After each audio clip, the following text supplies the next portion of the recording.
Eu queria pedir a sua atenção para alguns instantes e o convido para abrir a sua Bíblia no Evangelho de Mateus, no capítulo 16. E eu vou ler apenas a parte B do verso 16. Mateus 16, a parte B. Também estamos vendo ali ao lado de Dona Deise, eu acho que gente da família, lá em cima da Dal e Dina, tá bem? Que bom ter vocês todos aqui. Fica de pé. Só a parte B do verso 16 de Mateus 16, que está aí depois dos dois pontos. Diz assim o texto: Tu és o Cristo, o Filho do Deus vivo. Vamos ler agora só as vozes masculinas. Tu és o Cristo, o Filho do Deus vivo. Só as vozes femininas. Tu és o Cristo, o Filho do Deus vivo. Agora todos juntos, bem forte. Tu és o Cristo, o Filho do Deus vivo. Amém. Podem sentar. Queridos, esta foi a resposta que Pedro deu à pergunta que Jesus havia feito aos seus discípulos. Nós sabemos que perguntar, nem sempre conseguimos responder conforme a pergunta nos é feita. E todos nós temos, às vezes, dificuldades para entender aquilo que nos foi perguntado. Dependendo do nosso conhecimento, conseguiremos até responder satisfatoriamente. Mas se o nosso conhecimento for diminuto, não for tão vasto, e não termos ampliado os horizontes daquilo que está sendo perguntado, nós vamos ter dúvidas. E em regra o ser humano é assim. E não é diferente do ponto de vista espiritual. Jesus havia perguntado, olha o versículo 13: Quem diz o povo ser o Filho do Homem? Ele esperava que os seus discípulos respondessem de pronto.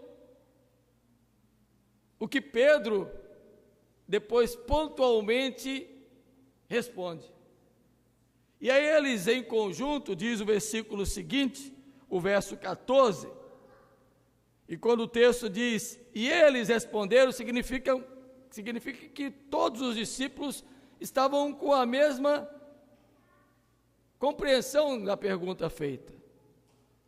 E uns dizem, João Batista, outros, Elias, e outros ainda, Jeremias, ou algum dos profetas. Certa vez eu preguei aqui nesse texto e disse que agora Jesus restringe a pergunta. Ele perguntou aos discípulos o que o povo dizia quem ele era. Mas Jesus disse, e vocês? Quem eu sou para vocês?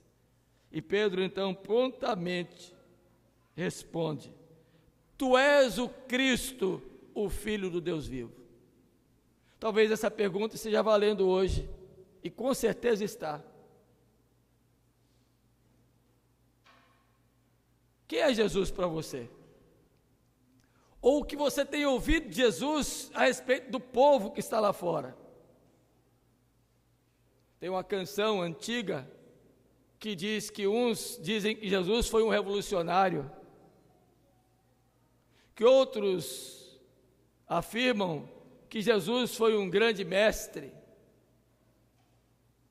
Alguns chegam a dizer que ele foi um guru.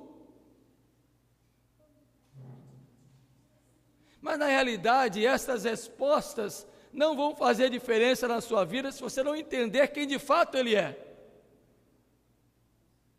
E se você não conseguir responder para você mesmo quem é Jesus.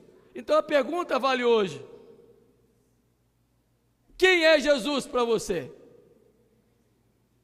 Pedro respondeu de maneira pontual e objetiva: Tu és o Cristo, o Filho do Deus vivo. Você sabe o que representa isso? tem uma representação muito significativa. O que Pedro estava dizendo: tu és o prometido de Deus para salvar Israel, porque a palavra usada para Cristo é a palavra para o ungido de Deus. É como se Pedro estivesse dizendo: não há em nenhum outro possibilidade, condições, força, poder, autoridade para salvar, a não ser aquele que Deus prometeu e que agora se cumpre com a tua pessoa. Tanto é que Pedro não usa o nome humano de Jesus, que é Jesus. Pedro usa o nome divino, que é Cristo, o ungido de Deus, aquele que foi capacitado, aquele a quem Deus outorgou a condição plena, perene, para salvar.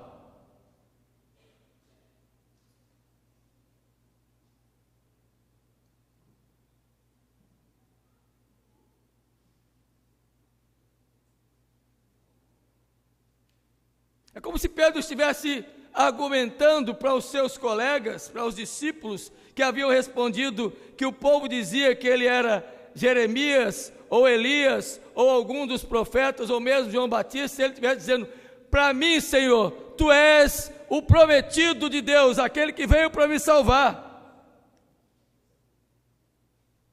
E então Jesus vira-se para Pedro e diz: tu és feliz, Pedro, porque o que você recebeu de informação não foi produto do teu intelecto, não é resultado da tua capacidade cognitiva, do conhecimento, até porque Pedro era um pescador simples e humilde, não tinha conhecimento cultural algum, era um homem do mar, da praia, daquela região onde não havia sequer respeito pelas demais comunidades.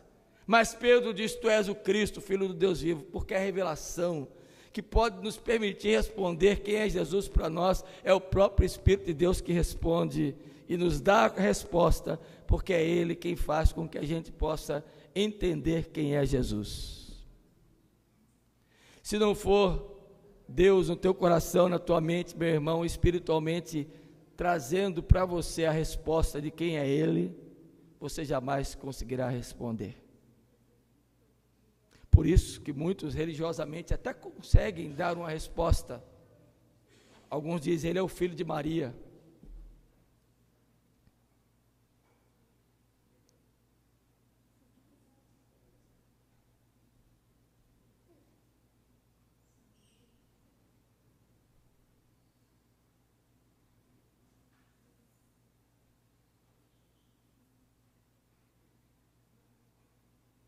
Alguns dizem: ele é o pontífice supremo. Alguns dizem: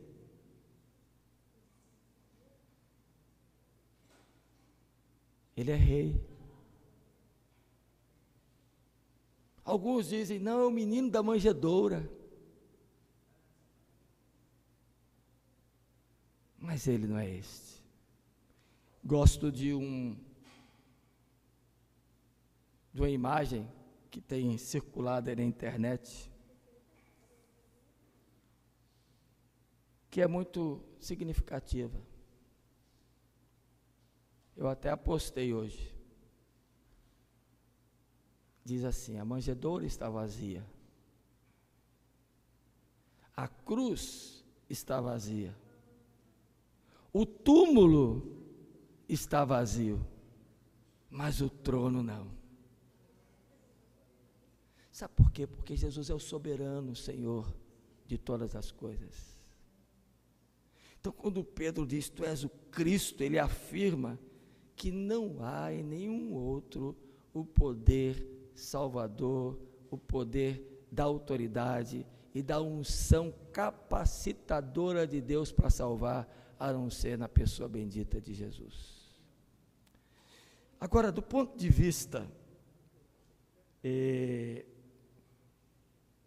geovístico, da representação de quem é este Cristo para nós, nós vamos encontrar inúmeras expressões em toda a Bíblia, tanto em figuras, quanto em pessoas, quanto em imagens, de não imagens esculpidas, mas de figuras que representavam a pessoa de Jesus, e de tipos que representavam a pessoa de Jesus. Antes de eu dizer quais são eles, permita-me dizer aqui a vocês como é que os evangelhos, através da narrativa de seus autores, reconhecia quem era Jesus. Começando por Mateus. Mateus apresenta a sua mensagem, se você abrir aí, o texto central do Evangelho de Mateus é o capítulo 13. E o texto de instauração da resposta que Mateus quer dar a respeito da pessoa de Jesus na narrativa do seu Evangelho está nos capítulos 5 a 7, que é o sermão que Jesus prega, da instauração de um novo reino, de um novo tempo. Por isso que no capítulo 11 é feita a afirmação dele, dizendo que eu vim para quem está cansado, os cansados e oprimidos e sobrecarregados, eu vim para aliviar esse cansaço, para tirar o peso da religião que está sobre vocês. Eu vim implantar um novo reino, não este reino que vocês aguardam, messiânico de domínio, de poder político, de força econômica, mas o reino dos céus no coração de vocês, é o que diz o capítulo 13. O reino de Deus está em vocês. A visão de Mateus, então, era de um rei supremo, soberano. Já Marcos, em sua narrativa do Evangelho, ele tem uma compreensão, nesse resumido Evangelho, que é o mais curto da narrativa, de que Jesus é o servo. E o resumo do Evangelho de Marcos está no capítulo 10, e o versículo 45 é a síntese de tudo que Marcos enxergou na pessoa de Jesus, que ele não veio para ser servido, mas para servir. Qual era a compreensão que Marcos estava tendo da profecia de Isaías no capítulo 53?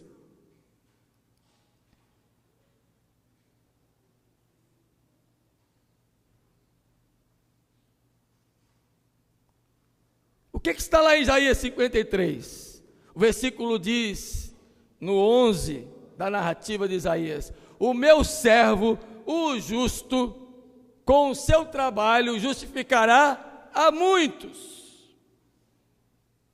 A visão que Marcos tinha é daquele servo sofredor que está estampado na narrativa de Isaías 53, do quadro pintado e que se cumpriu cabalmente quando Cristo foi levado ao Calvário e na cruz foi pregado e no madeiro foi erguido e verteu o seu sangue para nos salvar. Aquele que veio servir a nós com a salvação eterna, Jesus, o servo justo de Deus. Para Lucas, na sua narrativa, ele que era um pesquisador, um estudioso, um médico, Lucas enxergava Jesus como homem. E o versículo-chave que abre o entendimento da narrativa de Lucas a respeito de quem era Jesus para ele em suas pesquisas, é o capítulo 19, versículo 10. Porque o Filho do Homem veio buscar e salvar o que se havia perdido. A compreensão de Lucas é que Jesus é aquele que veio cumprir cabalmente a profecia de Gênesis. Capítulo 3, versículo 15, logo após a queda. Quando Adão pecou, ele e sua mulher desobedeceram a Deus. Naquele mesmo instante, Deus traz todo o juízo sobre a desobediência deles, pune a natureza, pune ao homem, pune a mulher, pune a serpente, mas não tem plano B. Ali mesmo ele diz: da descendência da mulher nascerá aquele que vai ferir, esmagar a cabeça da serpente, embora seja ferido no calcanhar.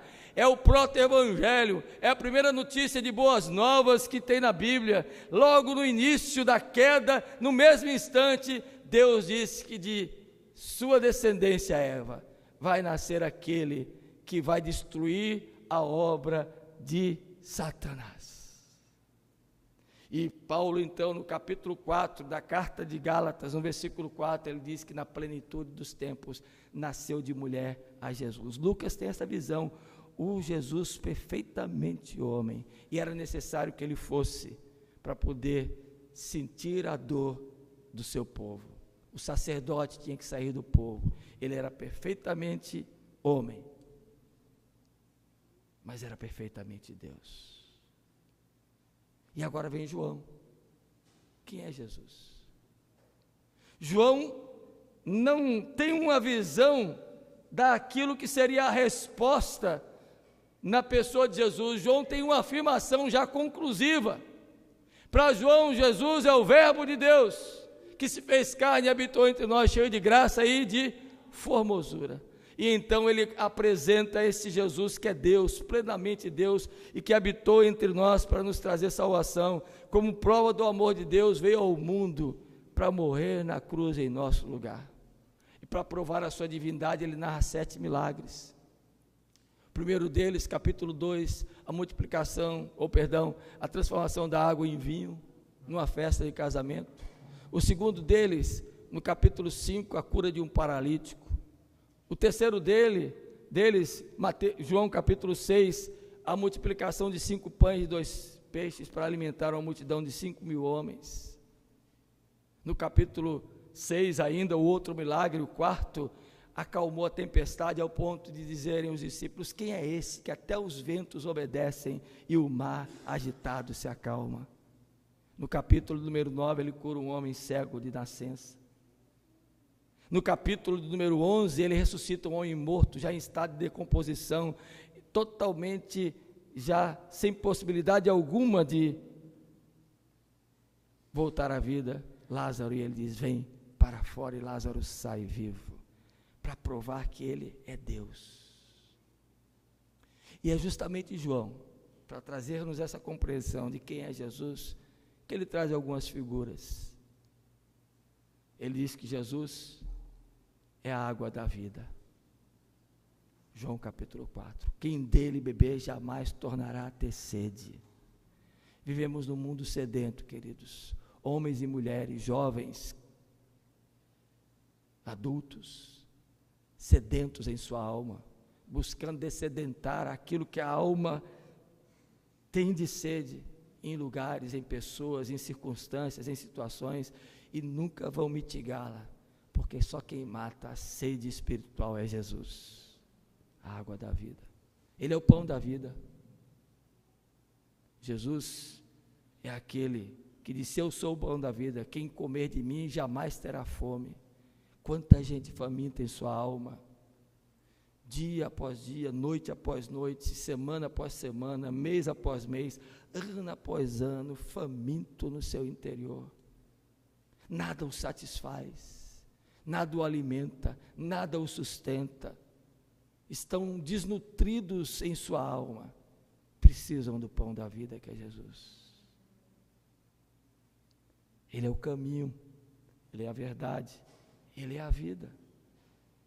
O caminho para quem está sem direção, a verdade para quem anda cheio de dúvidas, é a certeza e a convicção.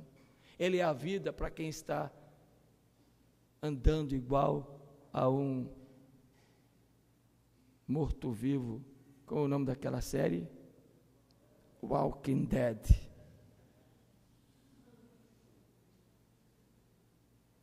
Ele é Jesus, o que traz vida e vida em abundância. Ele é a nossa paz, para quem anda atormentado no seu interior, com seus dramas tomando a mente e o coração, desestruturando, desestabilizando suas emoções, seu psique, vivendo com traumas tremendos, em mágoas, ressentimentos, dores. É Ele quem instaura a paz. A minha paz eu vos dou, não vou lá dou como o mundo a dá. Ele é o alfa e o ômega, diz o escritor sagrado João, no livro do Apocalipse, o princípio e o fim. O escritor aos Hebreus diz que Ele é a âncora da nossa esperança, que adentrou os céus como autor e consumador da nossa fé, para nos garantir a vida eterna. Eu quero concluir deixando para você então a pergunta: quem é Jesus para você? Você tem condições de responder como Pedro? Ou vai dizer como alguns dos discípulos disseram? Quem é Jesus para você? Que nesta noite possamos ter objetivamente a resposta em nosso coração, dada pelo Espírito Santo, dizendo: Tu és o Cristo, o Filho do Deus vivo. Amém. Feliz Natal. Deus te abençoe. E que você saiba responder a quantos perguntarem a razão da sua fé e dizer para todos quem é Jesus para você. Amém? Nós vamos